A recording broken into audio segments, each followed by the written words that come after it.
श्री कृष्ण जन्म की कथा। भाद्रपद कृष्ण पक्ष की अष्टमी को रात के 12 बजे मथुरा के राजा कंस की जेल में वासुदेव जी की पत्नी देवी देवकी के गर्भ से 16 कलाओं से युक्त भगवान श्री कृष्ण का जन्म हुआ था। इस तिथि को रोहिणी नक्षत्र का विशेष महात्म्य है। इस दिन देश के समस्त मंदिरों का श्रृंगार किया जाता है। कृष्णावतार के उपलक्ष्य में झांकियां सजाई जाती है। भगवान कृष्ण का श्रृंगार करके झूला सजाया जाता है। स्त्री पुरुष रात के 12 बजे तक व्रत रखते हैं। रात को 12 बजे शंख तथा घंटों की आवाज से श्री कृष्ण की जन्म की खबर चारों दिशाओं में गूंज उठती है। भगवान श्री कृष्ण की आरती उतारी जाती है और प्रसाद वितरण किया जाता है। प्रसाद ग्रहण कर व्रत को खोला जाता है। कथा। द्वापर युग में पृथ्वी पर राक्षसों के अत्याचार बने लगे। पृथ्वी गाय का रूप धारण कर अपनी कथा सुनाने के लिए ब्रह्मा के पास गई। ब्रह्मा सब देवताओं को साथ लेकर पृथ्वी को विष्णु के पास क्षीर सागर ले गए। उस समय भगवान विष्णु अनंत शैया पर शयन कर रहे थे। स्तुति करने पर भगवान की निद्रा भंग हो गई। भगवान ने ब्रह्मा एवं सब देवताओं को देखकर उनके आने का कारण पूछा तो पृथ्वी बोली, भगवान मैं पाप के बोझ से दबी जा रही हूँ, मेरा उद्धार कीजिए। यह सुनकर विष्णु बोले, मैं ब्रज मंडल में वासुदेव की पत्नी देवकी के गर्भ से जन्म लूंगा। तुम सब देवतागण ब्रज भूमि में जाकर यादव वंश में अपना शरीर धारण कर लो। इतना कहकर अंतर्ध्यान हो गए। इसके पश्चात देवता ब्रज मंडल में आकर यदुकुल में नंद यशोदा तथा गोप गोपियों के रूप में पैदा हुए। द्वापर युग के अंत में मथुरा में उग्रसेन राजा राज्य करता था। उग्रसेन के पुत्र का नाम कंस था। कंस ने उग्रसेन को बलपूर्वक सिंहासन से उतारकर जेल में डाल दिया और स्वयं राजा बन गया।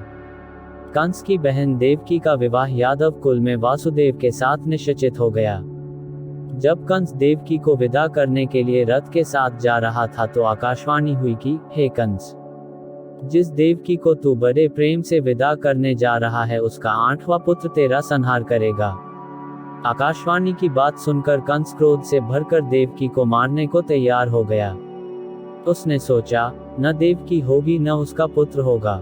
वासुदेव जी ने कंस को समझाया कि तुम्हें देवकी से तो कोई भय नहीं है। देवकी की 8वीं संतान मैं तुम्हें सौंप दूंगा। तुम्हारे समझ में जो आए उसके साथ वैसा ही व्यवहार करना। कंस ने वासुदेव जी की बात स्वीकार कर ली और वासुदेव देवकी को कारागार में बंद कर दिया। तत्काल नारद जी वहां पहुंचे और कंस से बोले कि यह कैसे पता चला कि 8वां गर्भ कौन सा होगा। गिनती प्रथम से या अंतिम गर्भ से शुरू होगा। कंस ने नारद जी के परामर्श पर देवकी के गर्भ से उत्पन्न होने वाले समस्त बालकों को मारने का निश्चय कर लिया। इस प्रकार एक एक करके कंस ने देवकी के 7 बालकों को निर्दयता पूर्वक मार डाला। भाद्रपद के कृष्ण पक्ष की अष्टमी को रोहिणी नक्षत्र में श्री कृष्ण का जन्म हुआ। उनके जन्म लेते ही जेल की कोठरी में प्रकाश फैल गया। वासुदेव देवकी के सामने शंख, चक्र, गदा एवं पद्मधारी चतुर्भुज भगवान ने अपना रूप प्रकट करके कहा, अब मैं बालक का रूप धारण करता हूँ। तुम मुझे तत्काल गोकुल में नंद के यहाँ पहुँचा दो और उनकी अभी अभी जन्मी कन्या को लाकर कंस को सौंप दो। तत्काल वासुदेव जी की हथकड़ियाँ खुल गई। दरवाजे अपने आप खुल गए। पहरेदार सो गए। वासुदेव कृष्ण को सूप में रखकर गोकुल को चल दिए। रास्ते में यमुना श्री कृष्ण के चरणों को स्पर्श करने के लिए बने लगी। भगवान ने अपने पैर लटका दिए। चरण छूने के बाद यमुना घट गई। वासुदेव यमुना पार कर गोकुल में नंद के यहाँ गए। बालक कृष्ण को यशोदा जी की बगल में सुलाकर कन्या को लेकर वापस कंस के कारागार में आ गए। जेल के दरवाजे पूर्ववत बंद हो गए।